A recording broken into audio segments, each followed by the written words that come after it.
Good morning, student, and welcome to my English class. Today I will teach you preposition. Okay, I will tell you about the preposition. What is a preposition and how you have to use the preposition in your sentence. Okay, in my last video I explain you gender, feminine gender, masculine gender, common gender and neuter gender. Feminine gender means words which are used for a lady, a woman. जो women's के लिए word use किए जाते हैं उसको हम क्या कहते हैं, फेमिनिन जेंडर. जैसे girl, aunty, she, cow. Okay. And second was masculine. Masculine means जो जेंट्स के लिए यूज़ किए जाते हैं, चाहे वो पर्सन हो या एनिमल, है ना. For example dog, uncle, father, brother. And in my third, common gender means words which we use commonly for ladies and gents both. For example doctor. चाहे वो लेडीज हो चाहे जेंट्स हो, what we call her or him doctor ही कहते हैं ना हम डॉक्टर को, चाहे वो लेडीज हो चाहे जेंट्स हो. ऐसे ही लॉयर होता है, वकील, वो दोनों ही वकील होते हैं. और जैसे चाइल्ड है, बेबी वर्ड है, जो छोटा बच्चा होता है, चाहे वो लड़का हो चाहे लड़की हो, तो हम उससे क्या कहते हैं, बेबी. तो this type of words are common gender. And one more, neutral gender, where it is very easy. जितने भी नॉन लिविंग थिंग्स है वो सब क्या है, न्यूट्रल जेंडर है. For example table, chair, fan, pen, pencil, book, all are our neutral gender. Now today is your lesson preposition. Okay, let's start the lesson preposition. First I will read it for you and then I explain it. Here, prepositions are words that show a relation between a noun and another noun. What it show relation. Noun और दूसरे noun या फिर pronoun के साथ ये अपना relation बताते. Relation means I will explain you with example. These are three kinds. How many kinds of preposition? Three kinds. First is your preposition of time. Time होता है ना, तो उसके लिए कौन कौन से preposition यूज़ करते हैं. Preposition of time indicate when something happens or had happened. मतलब ये हमें बताते हैं कि कुछ जो हुआ है वो कब हुआ है या कब होता है. Okay, here is example. Vinay reached Paris on 1st January. Reena climbed the hill at sunrise. Rahim will reach the airport by 12 noon. Here these words on, at and by. अब आप देख रहे हैं ये बता रहे हैं कि विनय रीच्ड पेरिस ऑन 1st जनवरी. जो विनय है वो पेरिस 1st जनवरी को पहुंचा. तो यहाँ पर डेट दी है 1st और जनवरी मंथ का नेम भी दिया एकदम क्लियर. तो ऐसे सेंटेंस में हम लिखते हैं ऑन. ओके. फिर सेकंड है रीना क्लाइम्ड, मतलब टाइम को भी शो करता है हमारा ऑन. अभी और यूज़ भी बताऊंगी मैं आपको ऑन के. रीना क्लाइम्ड द हिल. रीना पहाड़ पे चढ़ी कब, सनराइज़ के समय चढ़ी. तो उस समय हम जब ये टाइम बता रहा है सनराइज़ का टाइम, उसको हम एट बोलते हैं. Okay. Rahim will reach the airport by 12 noon. और रहीम कब पहुंचा, 12 बजे. ये घड़ी का समय है ना, एक्यूरेट. ओके. तो we use in to talk about longer period of time such as months. तो जो ये हमारे हैं प्रीपोजिशन, ये हम यूज़ करते हैं जब हमें एक लंबा पीरियड बताना होता है टाइम का. तो जैसे जनवरी है, जनवरी का तो पूरा महीना होता है ना, तो उसमें जो है फर्स्ट डेट बताई हमें. 31 डेज होते हैं, तो डेट फर्स्ट बताइए. सनराइज़ भी थोड़ा लंबा समय होता है और ये दिन का समय एक्यूरेट. ठीक है ना. तो जो ये हैं हमारे यहाँ पर दे रहे हैं हम, we use in to talk about longer period of time such as months, season, year and century. जब हम मंथ, सीज़न, ईयर और सेंचुरी के बारे में बात कर रहे होते हैं। तो देखो हम कैसे यूज़ करते हैं और क्या यूज़ करते हैं ये आपको बता रहे हैं। माई बर्थडे इज़ इन जनवरी। अब ये जनवरी बता रहे हैं, जनवरी का महीना कैसा होता है 31 डेज़ का। तो इसमें हम क्या यूज़ करते हैं, इन जनवरी, इन मार्च, इन फरवरी। फिर my brother was born in 2000। अब यहाँ पे ब्रदर की एक्यूरेट डेट तो नहीं दी है पर ईयर बताया है कि कौन सी ईयर में, 2000 ईयर में। तो 1 ईयर में कितने मंथ होते हैं, 12, है ना। बर्ड्स माइग्रेट इन विंटर, और विंटर का पीरियड भी कैसा होता है, लंबा होता है ना। तो ये लॉन्ग पीरियड की बात हो रही है। तो जब हम we will talk about a long period, we use in. Long period में जैसे सीज़न है, ईयर है, सेंचुरीज है, मंथ है, तो हम इसके साथ क्या यूज़ करते हैं, सेंचुरी, सीज़न, ईयर और मंथ के साथ वर्ड इन यूज़ करते हैं। This is our preposition. Okay, now here we use in to talk about the parts of a day such as morning, afternoon and evening. और हम morning, afternoon और evening के साथ भी हम वर्ड इन ही यूज़ करते हैं, ये जो प्रीपोजिशन है। We use in to talk about the parts of a day such as morning, afternoon or evening. For example, the match begin in the afternoon. Okay, Aradhya has dancing. Aradhya has her dancing class in the evening. उसकी शाम कब है dancing class, evening में। तो so we will use in again with century, year and season and month, and again here with afternoon, evening and morning. Number C, preposition of time में we use at to talk about a point in time. अब at हम कब करते हैं, जब हमें time के बारे में बता रहे होते हैं। Okay, here the match begin eight 4 PM। अब हम इसमें टाइम बता रहे हैं ना कि 4 बजे, तो इस समय हम एट लिखते हैं। अगर यहाँ 4 बजे क्या होती है, शाम होती है ना। अगर हम यहाँ पे इवनिंग लिखते हैं तो यहाँ पे आता है इन द इवनिंग, बट हम एक्यूरेट टाइम बता रहे हैं, so we have to use at. The shop close at midnight. Midnight means 12 बजे का टाइम, तो we are using here eight.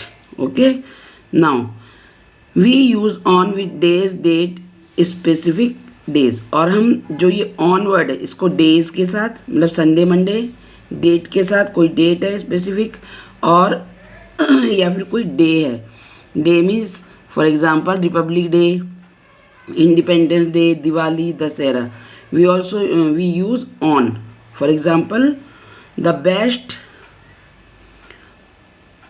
Test on Monday.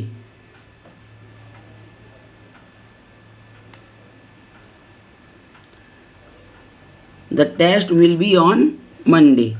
I met her on Diwali. ये देखो ये मंडे दिया है क्लियर, और यार Diwali, Diwali is a specific day. Diwali का दिन स्पेशल होता है ना हमारे लिए, तो Diwali. Again we are having a party on 1 June. अब हमने 1 जून दिया है, तो यहाँ पर हम क्या यूज़ करेंगे, on. Having a party on 1 June. Okay, now preposition of place. Preposition of place tell us where something or someone is, as in on, under, behind, in front of and next to. Tell us where something or someone is. अब जो preposition of place है ये हमें बताता है जैसे कोई चीज़ है वो कहाँ पर है, वेयर इज इट। ठीक है, ये चीज़ कहाँ पर है ये हमें प्रीपोजिशन ऑफ प्लेस शो करता है। इसके this preposition I will explain you with a example. Now you can see what is this. This is a box with the help of this box and this ball I will explain you the preposition of place. First you can see here this is a box, है ना। तो मैं क्या कर रही हूँ, इस box में ये जो बॉल है इसको यहाँ रख दिया मैंने, ये रख दिया ना बॉल। तो अब ये इसके अंदर है, बॉल कहाँ है, where is the ball, ball is inside the box. तो अब मैं क्या बोलूँगी, हिंदी में तो बोलूँगी ना कि बॉल बॉक्स के अंदर है, but in English I will use in. The ball is in the box. ठीक है, जब कोई चीज़ किसी चीज़ के अंदर होती है तो व्हाट वी यूज़, अभी तो मैंने आपको डे, टाइम, ईयर, सेंचुरी के साथ सिखाई है वर्ड, लेकिन इनके साथ भी, प्लेस के साथ भी होता है। जैसे बॉल अभी बॉक्स के अंदर है तो आई विल टेल ये that ball is in the box, ball is in the box. ठीक है, जब कोई अंदर होती है। अच्छा, अब इसको मैं उल्टा कर देती हूँ। अब ये अगेन दिस बॉक्स, अब इस बॉल को हम यहाँ प्लेस करेंगे ऊपर। ये ऊपर रख दिया है ना मैंने बॉल को, किसके ऊपर, बॉक्स के ऊपर। तो अब हम कौन सा वर्ड यूज़ करेंगे, the ball is on the box. Where is the ball, ball is on the box. समझ गए। फिर अब मैं क्या करती हूँ, इस बॉल को, ये मेरा बॉक्स है मेरे सामने, अब मैं इसको इसके पीछे रख देती हूँ, बैक साइड में। तो मैं सामने से वीडियो बना रही हूँ ना, तो सामने से मुझे बॉल नहीं दिख रही है, तो आपको तो दिख रही है कि ये कहाँ है, पीछे। ये वाला पार्ट आगे का है और दिस पार्ट इज़ बिहाइंड है, पीछे है, बैक है ये। तो जब कोई चीज़ किसी के पीछे होती है तो हम क्या बोलते हैं, behind. The ball is behind the box.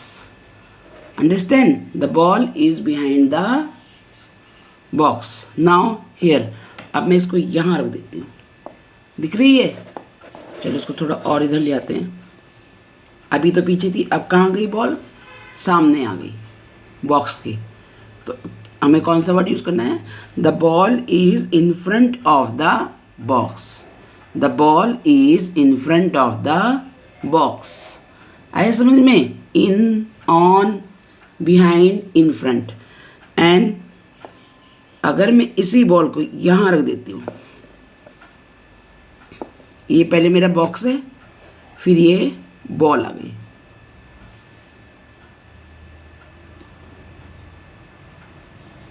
ऐसे देखो। अब आप लोग, दिख रही है ऐसे।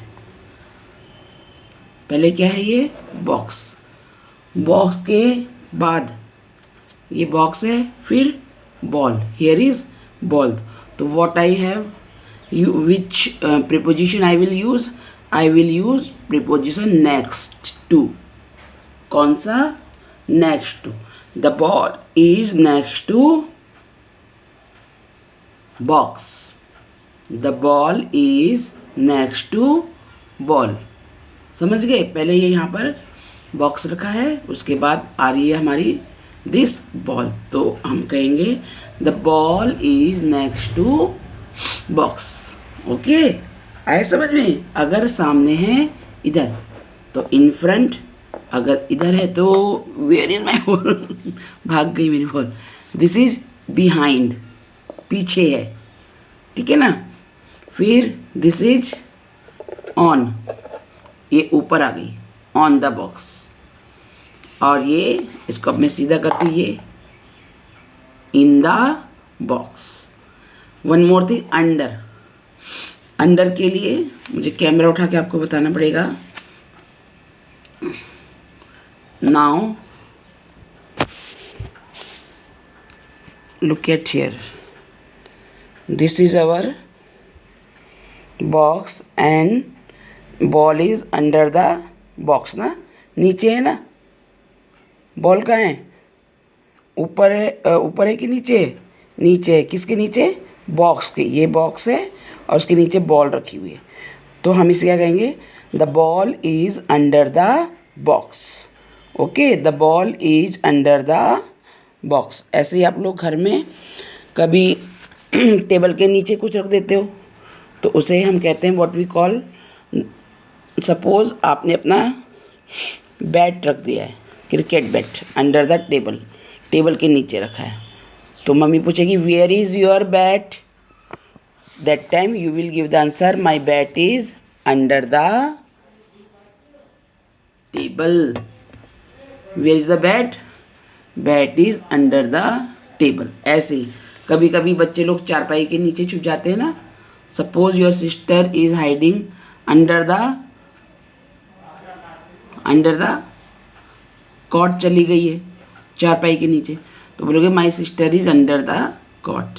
या कुत्ता बैठ जाता है चारपाई के नीचे, the dog is sitting under the cot. अगर ऊपर बैठ जाता है, the dog is sitting on the cot. Cot means चारपाई। अंडरस्टैंड? तो दिस ये था आपका preposition of place. Now one more preposition is here, preposition of movement. Preposition of movement tell us where someone और समथिंग इज गोइंग। अभी हमें बताता है कि ये जा कहाँ रहा है, ये जा कहाँ रहा है। इसमें आते हैं up, down, into, around, from and over. Over के लिए एक बेस्ट एग्जाम्पल है, when you flies your kite. Do you fly your kite? Yes ना, सब बच्चे उड़ाते हैं ना पतंग। तो जब आप पतंग उड़ाते हैं तो वो पतंग आपके घर की छत के ऊपर उड़ती है या किसी पेड़ के ऊपर, तो वो जो पेड़ के ऊपर उड़ती है उसे हम क्या कहते हैं? Over. The kite is flying over the tree, या the kite is flying over my house. Okay, up means when you goes in your second floor. जब आप अपने सेकेंड फ्लोर में जाते हो या छत में जाते हो, तो आप सीढ़ियों से जाते हो ना। जब आप सीढ़ियों से ऊपर चढ़ते हो, उसको हम कहते हैं going up. What we call that? Going up. I am going up, मैं ऊपर जा रहा हूँ। फिर आप उसी सीढ़ी से वापस नीचे आते हो, तो वो क्या होता है? कमिंग डाउन, आप नीचे आ रहे हो। ठीक है, अब एक पोजीशन होती है इनटू की, हेयर इज इनटू। ये पोजीशन कौन सी? ये पोजीशन वो है जब आप सपोज आप रूम में आ रहे हो, आपको आना कहाँ है? रूम के अंदर आना है। पर एक पोजीशन ऐसी होती है जब आप ना तो रूम के अंदर होते हो और ना बाहर होते हो, तो दैट पोजीशन में we have to use, in that position we have to use word preposition into.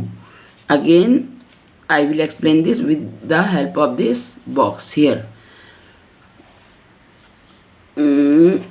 What is this? Eraser. अब ये जो इरेज़र है, इस इरेज़र को मैं क्या कर रही हूँ? इसको मैं यहाँ पे डालूँगी बॉक्स के अंदर। अगर मैंने बॉक्स के अंदर डाल दिया तो ये तो हो गया इन। What we call it? This is your in position. ठीक है, अगर ये बाहर है तो ये तो हो गया आउट, इसके सामने इन फ्रंट। बट एक पोजीशन आती है कि यहाँ से ऐसे डालना है ना। तो ये जो पोजीशन आती है जब हमारा इरेज़र यहाँ पर पहुँचता है फेंकते समय, और ये इस समय ना तो नीचे है सामने इसके, और ना ही इट इज़ नॉ यहाँ भी नहीं है, बॉक्स के अंदर भी नहीं है। तो this position, in that time the eraser is neither here and nor here inside. तो this position of eraser is known as into. पर हमें पता है हम फेंकेंगे तो ये यहीं जाएगा, पता है ना कि यहीं जाएगा, तो this position is known as into. Understand? This position is into. One more example, suppose आप कभी नदी में नहाने जाते हो, तो आप कहीं पर खड़े होकर नदी में ऐसे डाइप मारते हो ना। तो जब आप डाइप मारते हो अपनी जगह से, जहाँ से खड़े हो वहाँ से डाइप मार रहे हो नदी में, तो डाइप मारते समय क्या होता है? ना तो आप उस जगह में होते हो जहाँ पे खड़े थे, और ना ही उस समय आप नदी में होते हो, तो आप बीच में होते हो। तो जो बीच की पोजीशन है, this is your into position. This position is your into position. Understand?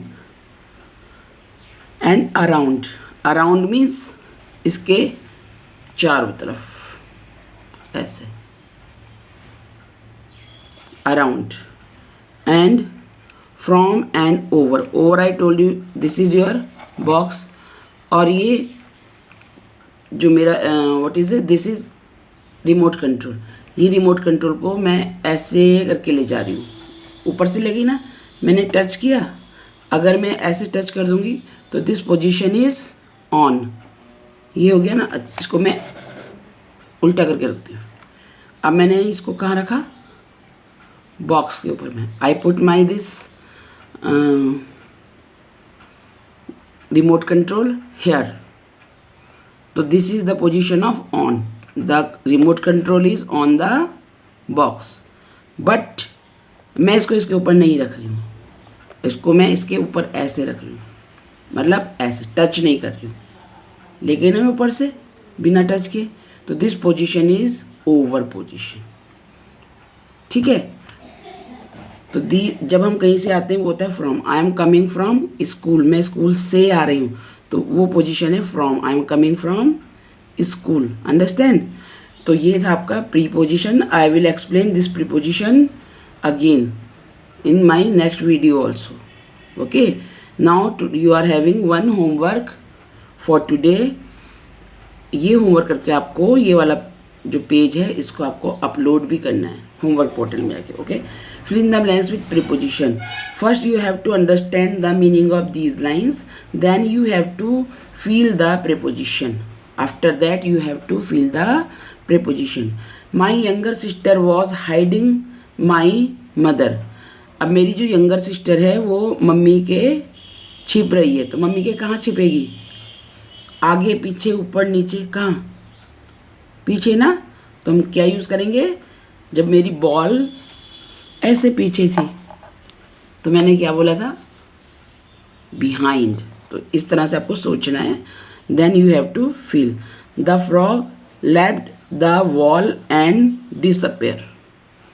I had to climb dash the tree to get the kitten down. Ishika has ballet classes 4 p.m. The puppy fell dash the pool. All my books are dash the table. Shayus hide the toys dash the bed. Fruits are dash the basket. Minu was sitting dash mom and dad. The kitten is flying the tree. अच्छा, I not explain you the position of between. Between position. This is your remote and this is your pen. दो चीज़ें आगे नहीं है. This is your remote and this is your pen. And one more thing, this is your eraser. This eraser I am putting here. यहाँ रख दिया मैंने इसे. किसके बीच में? ये जो रिमोट है और ये जो पेन है इसके बीच में रख दिया. तो दिस पोजीशन इज, कौन सी पोजीशन है?